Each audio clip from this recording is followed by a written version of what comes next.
তো নমস্কার, আমার নাম বিপুল। আমি চলে আসলাম ফের আপনাদের সামনে আরও নতুন একটি ভিডিও নিয়ে।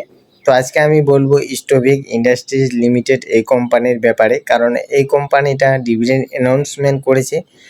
প্রতি শেয়ারে কত টাকা ডিভিডেন্ড দিতে চলেছে কোম্পানি, ডিভিডেন্ডের এক্স ডেট কবে রেখেছে, তো এইসব বিষয়ে সংক্ষেপে আলোচনা করার চেষ্টা করব এই ভিডিওর মাধ্যমে। তো চলো ভিডিওটা শুরু করা যাক। তো দেখতেই পাচ্ছ স্টোভিক ইন্ডাস্ট্রিজ লিমিটেড এই কোম্পানির কারেন্ট স্টক শেয়ার প্রাইস চলছে হচ্ছে 1872 টাকা। আর একদিনে এই কোম্পানির স্টকের দাম বেড়েছে 3.26%, মোটামুটি 59 টাকা 10 পয়সা। ঠিক আছে, এরপরে দেখে দেবো যে এই কোম্পানির স্টক 52 উইক হাই কত লেভেল অবধি টাচ করেছিল। তো 52 উইক হাই দেখতে পাচ্ছ 2999 টাকা, মানে 3000 টাকা। আর 52 উইক লো হচ্ছে 1391 টাকা। তো ফান্ডামেন্টালসটা একটু শর্টকাটে বলে দেওয়ার চেষ্টা করব। মার্কেট ক্যাপ হচ্ছে 379 crore, স্মল ক্যাপ কোম্পানি আর কি। পিই রেশিও দেখতে পাচ্ছ 54.95, তো মোটামুটি বলা যায় যে 55 আর কি। আর ডেট টু ইকুইটি দেখতে পাচ্ছ 0.00। আর ইন্ডাস্ট্রি পিইটাও এটাও একটু লক্ষ্য করো, দেখো 38.39, তার মানে সেম কোয়ালিটির আরও যেসব কোম্পানিগুলো আছে সেই সব কোম্পানির স্টকের দামও কিন্তু অনেকটাই। ঠিক আছে, এই যে এই পিই রেশিওটা দেখে বোঝা যাচ্ছে ইন্ডাস্ট্রির 38.39। আর ঋণ নাই এই কোম্পানিতে 0.00।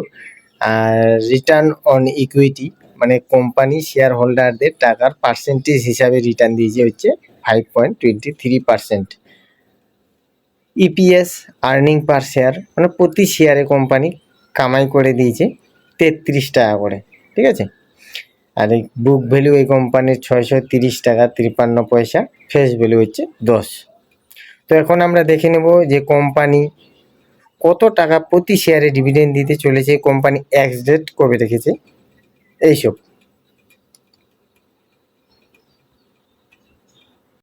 তো দেখতে পাচ্ছ কোম্পানি ডিভিডেন্ড দিতে চলেছে 12 টাকা প্রতি শেয়ারে।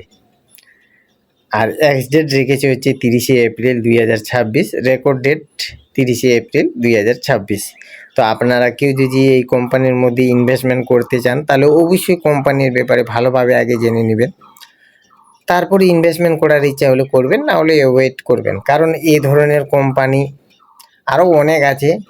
তাছাড়াও মার্কেটে হচ্ছে 5000-এর উপরে কোম্পানি লিস্টেড আছে। তো আপনারা যে কোম্পানিতে ভালো লাগে সেই সব কোম্পানিতে ইনভেস্টমেন্ট করবেন। ঠিক আছে, কারণ সব কোম্পানিতে কম বেশি ডিভিডেন্ড দেয়, এই কোম্পানিতেই যে ইনভেস্টমেন্ট করতে হবে তার কোনো মানে নেই। যদি আপনাদের পছন্দ হয় ব্যবসা তাহলে ইনভেস্টমেন্ট করতে পারেন কিছু পরিমাণের আর কি। তো যাই হোক, এই ভিডিওটাকে ইনফরমেশন হিসাবে নেবেন, এটা কোনো ইনভেস্টমেন্ট টিপস হিসাবে নেবেন না এই ভিডিওটাকে। আর এরকম প্রতিদিন আপনারা যদি ইনফরমেশন পেতে চান তাহলে আমার চ্যানেলটাকে সাবস্ক্রাইব করে রাখতে পারেন। ধন্যবাদ।